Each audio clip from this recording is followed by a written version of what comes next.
क्या आप IAS की तैयारी कर रहे हैं और कोचिंग इंस्टीट्यूट्स को 2.5 लाख तक की फीस नहीं पे करना चाहते? अगर हाँ, तो 22,500 रुपए में घर बैठ के StudyIQ के पेनड्राइव कोर्स के साथ आप IAS की तैयारी कर सकते हैं।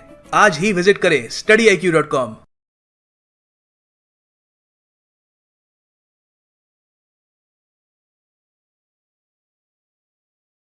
Hello friends and welcome to StudyIQ.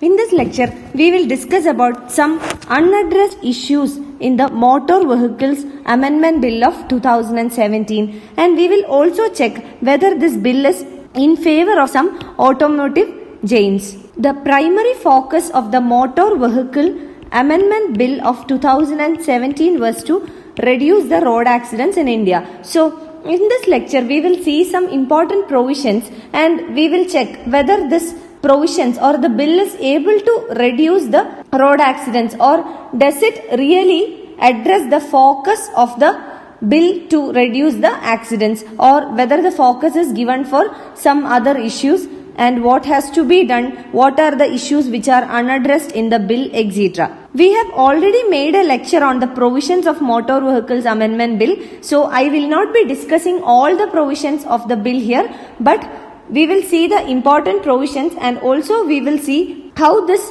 provisions are contradicting. So, only certain provisions will be discussed. If you want to know about the entire provisions of the bill in detail, please refer to the video which I have made on the Motor Vehicle Amendment Bill of 2017. Let us start. As we have said, the primary focus of this bill was to reduce the road accidents in India, and therefore there are many provisions which are provided in this bill for providing higher penalty for drivers and operators. And if we closely examine those provisions of the bill, we will see that there is no mention of any other measures to prevent accidents. So, the Motor Vehicle Amendment Bill primarily gives focus on increasing the penalty for drivers and operators. So, there is no other mention of any other measure in order to prevent the road accidents. But if we consider the number of road accidents in India, it is not only the driver's fault that leads to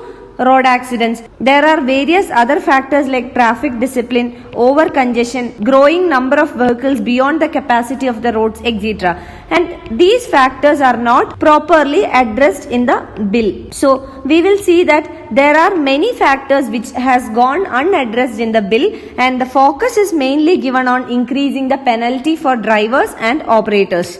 Now, coming to the real factor, we have seen the bill mainly aims at increasing the penalty, but according to a survey conducted by the IIT, only 10% of the accidents occur due to driver's fault. And even among this 10% of the accidents that happen due to driver's fault, it is mainly due to long duty hours of the drivers, which causes stress and strain on the drivers, especially the truck drivers are the contributory factors. So, these factors are also not addressed in order to reduce the working hours or duty hours of the drivers, which contribute to the majority portion of the accidents due to driver's fault. So, this is also not addressed properly in the bill. It talks only about providing or increasing penalty for the drivers and operators. Now, let us examine some flaws or drawbacks of the bill. The first one, the bill provides for regulation and privatization of the regulatory mechanism. So, under this provision, right from the registration of the vehicles to the inspection, the bill provides for privatization. So, we will come back to this later in this video. The second one is with regard to the concentration of powers with the center. If we examine the provisions of this bill, we will see that most of the powers under this bill are vested with the central government, and the argument by the central government is that it is for simplification and also to promote competition, and this will also lead to uniformity across the country. So, these are the arguments provided by the central government, and based on these arguments, the powers under this bill is concentrated towards the center. And what will happen in that case? This will make the existing state-based regulatory mechanisms redundant. So, already there are certain mechanisms for regulation in the state governments, and this will become less competent if the concentration of power goes to the center. And now coming especially to the STUs, that is state transport undertakings. The state transport undertakings record the lowest accident rates in the country, and there is no provision provided in this bill which aims at expanding or strengthening the STUs to reduce accidents. So already the STUs are recording the lowest accident rates, and it is necessary that if the state transport undertakings are expanded and strengthened, this will reduce accidents by the way of promoting public transport system, and this will reduce the number of vehicles on the road, which is one contributing factor to the road accidents in India. So there is no provision for strengthening or expanding the state transport undertakings under this bill. Not only that, even though there are no provisions for strengthening of the STUs, we will see that certain sections of this bill are against the interest of the STUs or the state transport undertakings. For example, section 66, 66A, 66B, 67, 92, 94, etc.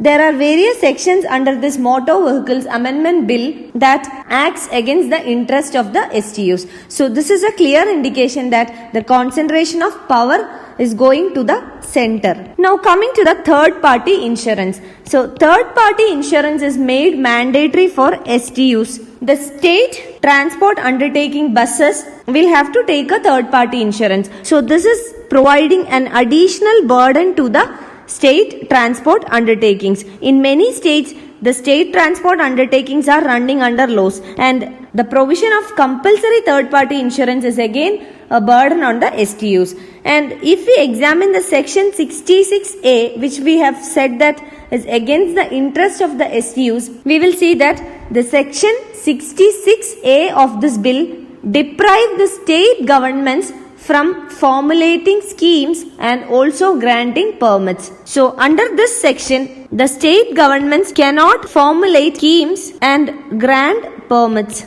So this is one example of concentration of power with the center, and it is not only the concentration of power with the center, but it is also anti-constitutional. This particular provision, that is 66A of the bill, encroaches upon the powers of the states. And finally, as a result of all these provisions, what will happen? The STUs will have to close down. So because of all these provisions, the state transport undertakings may close down, and if that happens, it will affect the employment or job of many of the employees who are employed with the state transport undertakings. Now let us check, is there any vested interest with this bill? We will analyze some important provisions. The first one is aggregators. Section 93 of this particular bill introduces a new concept called aggregators. What is aggregators? Example of aggregators are Uber, Ola, etc. So we have seen from the Indian experience of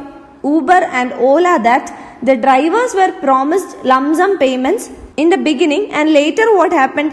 They were not paid as promised. So many of the drivers left. But by that time what has happened?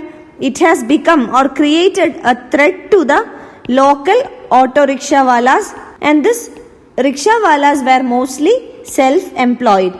So it affected their livelihood. And this particular bill introduces the concept of aggregators. So that is one thing to be remembered. The second one is with regard to the third party insurance. So coming to the third party insurance, the IRDA has enhanced the third party insurance premium by almost 100% over the last 4 years. And there were no proper regulations in order to control the hike in the premium rate. So from the last 4 years, we have seen there has been 100% hike in the insurance premium. So now when third party insurance has made compulsory under the bill, the affordability is a question. So government should provide for regulatory mechanism to see any hike in the premium rates of the insurance, and which this bill is not addressing. Next one is the provision for the use of branded company spares.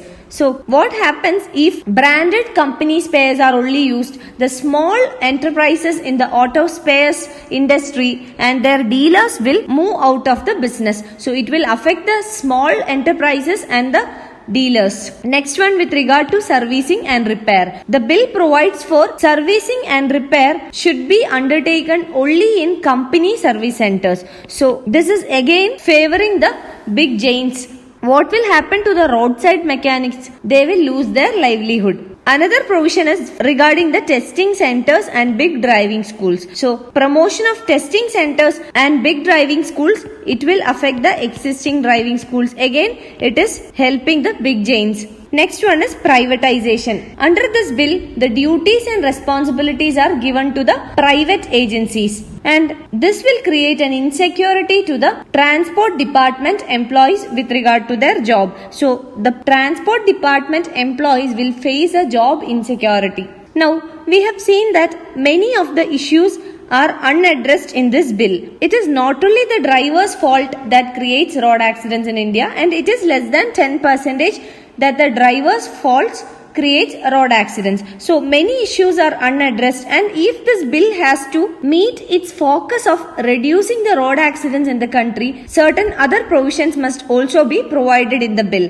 So what are those provisions? We will see. The first one is segregation of roads. Secondly, rectification of construction defaults. We have seen that construction defaults has caused creation of potholes in the roads, and this has led to many number of accidents in the country. So it must be rectified. The construction defaults must be rectified. Roads must meet minimum standards and quality. Third one is the incorporation of road safety and traffic rules in the school curriculum.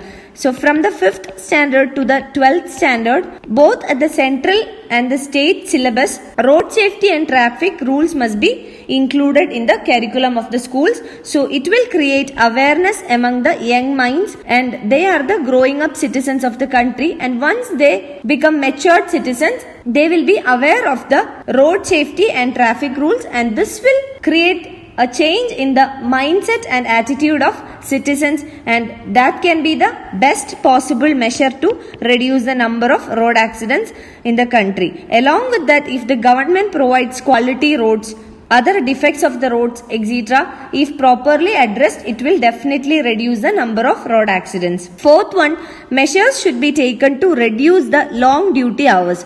Even among the 10% of accidents which are caused due to driver's fault, one major factor is the long duty hours, which causes stress and strain on the drivers. So there should be proper mechanisms to check the long duty hours of the drivers, especially the truck drivers. Also, there should be provision for parking, resting places, motel facilities, etc., especially on the highways. This will also reduce the number of accidents. And another important thing is to strengthen the public transport system. So this will reduce the congestion on the roads.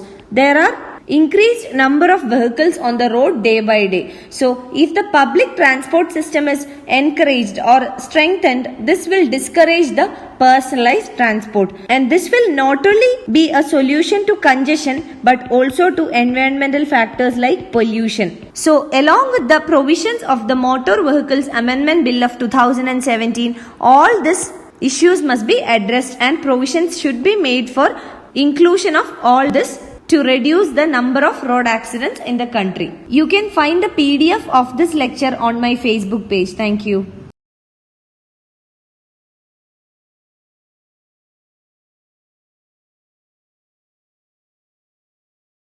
क्या आप IAS की तैयारी कर रहे हैं और coaching institutes को 2.5 लाख तक की फीस नहीं पे करना चाहते? अगर हाँ, तो 22,500 रुपए में घर बैठ के StudyIQ के पेन ड्राइव कोर्स के साथ आप IAS की तैयारी कर सकते हैं। आज ही विजिट करें StudyIQ.com।